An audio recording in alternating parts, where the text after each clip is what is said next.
মা এক আজমতের নাম, এক রহমতের নাম। আজকে উনি মা হারাইছেন।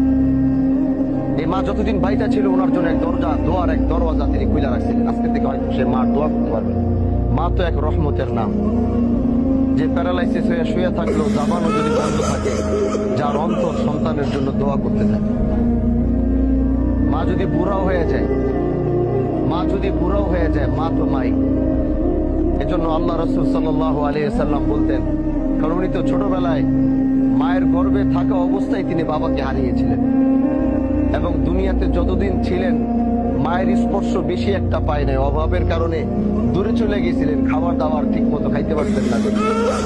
কিন্তু তিনি মার আঁচল যতদিন পাইছেন, মা যখন নবী বলতেন যে আমি আমার বাবার ওরকম ভাবে পাই নাই, আমার মাকেও পাই নাই। কাশ যদি আমার মা বাইচা থাকতো, আর আমি যদি নামাজেও দাঁড়ায় যেতাম, আল্লাহু আকবার বইলা যদি নামাজেও দাঁড়ায় যেতাম, আর পিছন থেকে যদি আমার মা বলতো ইয়া মুহাম্মদ, তাহলে আমি নামাজ ছাইড়া দিয়া মাথাটা ঘুরায় পিছনের দিকে তাকায় বলতাম, আম্মা তোমার মোহাম্মদ হাজির।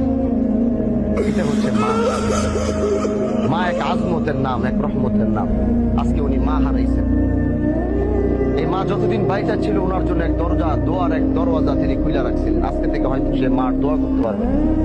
এই জন্য এই সন্তানদেরকে বলবো, মায়ের ঋণ কোনোদিন শোধ করা যায় না। আপনারা সবসময় মার জন্য দোয়া করবেন। সন্তান হিসাবে মার জন্য আল্লাহ পাকের কাছে দোয়া করবেন, আল্লাহ যেন তাকে জান্নাতের আলা মাকাম নাসিব করে।